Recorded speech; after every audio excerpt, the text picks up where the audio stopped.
Hello, thank you for joining with me. We are in A Course in Miracles, Workbook for Students, Part 2, Section 7, What is the Real World?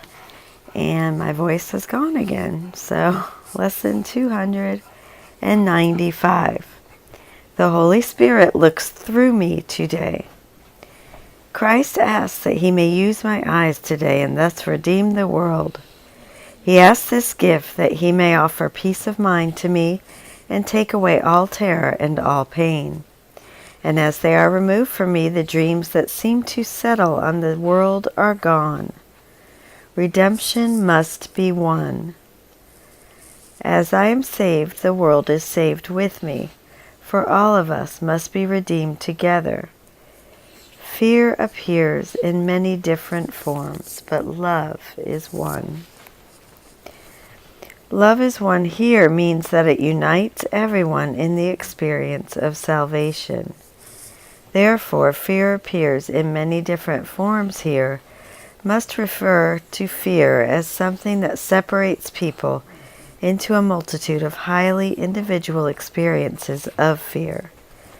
We see the same idea in the text, which says that fear has many different forms, for the content of individual delusions differs greatly.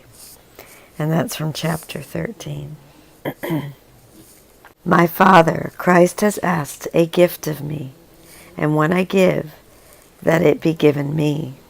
Help me to use the eyes of Christ today, and thus allow the Holy Spirit's love to bless all things that I may look upon, that His forgiving love may rest on me. And now I will read the commentary from Alan Watson and Robert Perry, Lesson 295. This is by Alan Watson. Robert Perry does not have any commentary today. My eyes are Christ's. Christ asks that He may use my eyes today. And in the prayer at the end, Christ's eyes are mine. Help me to use the eyes of Christ today. Two ways of saying the same thing. To ask that Christ look through my eyes, or to ask that I see through His eyes, is to ask that His eyes replace my own limited vision. Christ asks for my eyes to offer peace of mind to me and take away all terror and all pain.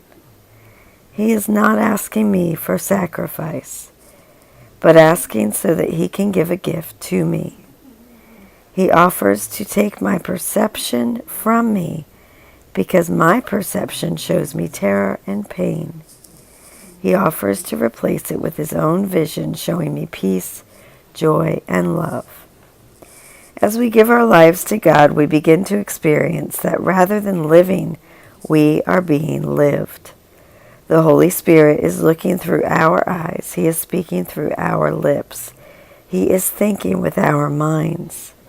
It is the experience of being taken up and carried through life by a limitless energy of love that is far greater than we can contain because it includes everything.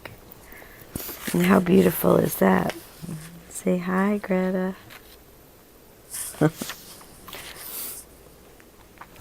Sometimes I seem so far from that, and yet I know that it is near to me as breathing, nearer. This morning I asked Father for grace to surrender to that flow of love, to surrender to the Holy Spirit now in this moment, and over through the day, that I may share His vision of the world. In a way, this lesson is the entire course, to let the Holy Spirit look through me, to bathe the world with eyes of love, to walk through the day with no surprise in outward things, yet to live with a hidden agenda, a secret mission. I will be love in this situation. That is all it is about, and nothing else matters. Nothing else is real. I am the light of the world. I am here to allow the Holy Spirit's love to bless all things which I may look upon, that his forgiving love may rest on me. That is what my life is about. That is all it is about. I am here only to be what I am, to be myself, which is love. And now I will lead us into the meditation. The Holy Spirit looks through me today. My Father, Christ has asked a gift of me, and one I give, that it be given me. Help me to use the eyes of Christ today, and thus allow the Holy Spirit's love to bless all things that I may look upon, that his forgiving love may rest on me. The Holy Spirit looks through me today.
And now we will read a section of What is the Real World?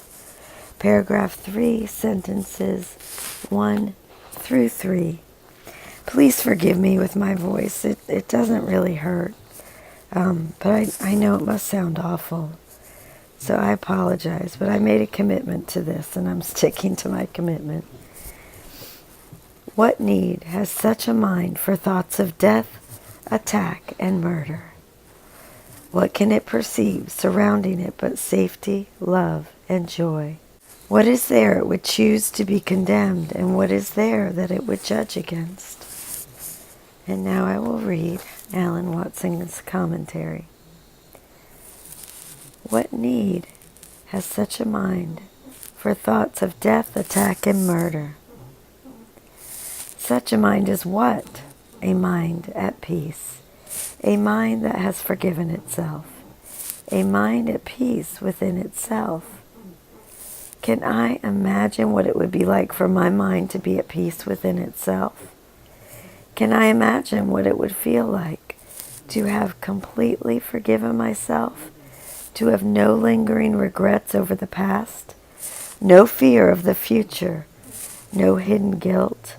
And not one shred of a sense of failure? To be at peace and to have totally forgiven myself for the same thing. They must be.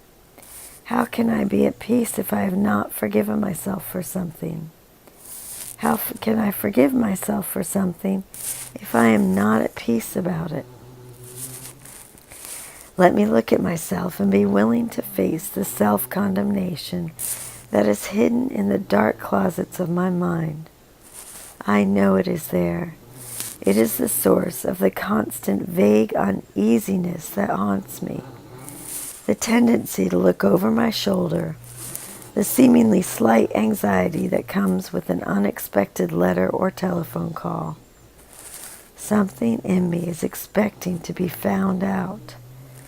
But this self-judgment is the source of more than just my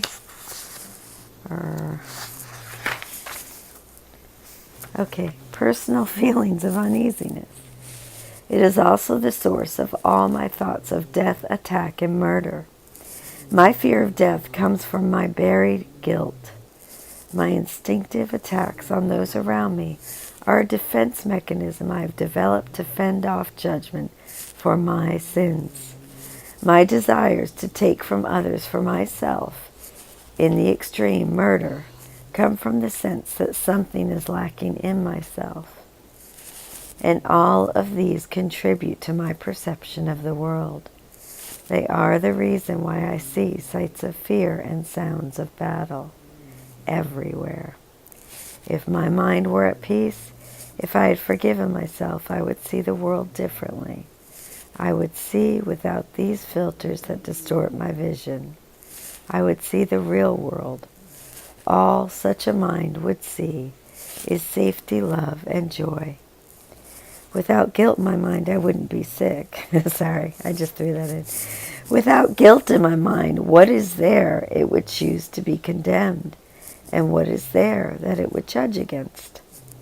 Guilt in my mind has driven me insane. And the insane world I see is the result of that guilt, including my being sick week after week lately. That is why the Holy Spirit knows that all salvation is escape from guilt. If my mind had no guilt, it would see no guilt in the world, because all the guilt I see is nothing but the projection of my own. When I see someone as guilty today, when I would judge, let me remind myself, you never hate your brother for his sins, but only for your own. The problem I am seeing is not out there in the world, but within my own mind. Let me then turn to the Holy Spirit and ask His help in removing guilt from my mind, that it may no longer block my perception of the real world. Let my goal today and every day be to have a mind at peace within itself. From such a mind free of guilt, the sight of the real world will arise quite naturally, with no effort at all. for I will be seeing clearly for the first time. Thank you so much for joining me in lesson 295. The Holy Spirit looks through me today. I love you. Have a beautiful day. And thank you for practicing forgiveness with me, because I know this must sound terrible, but I hope you listened anyway. Thank you for joining with me. I love you.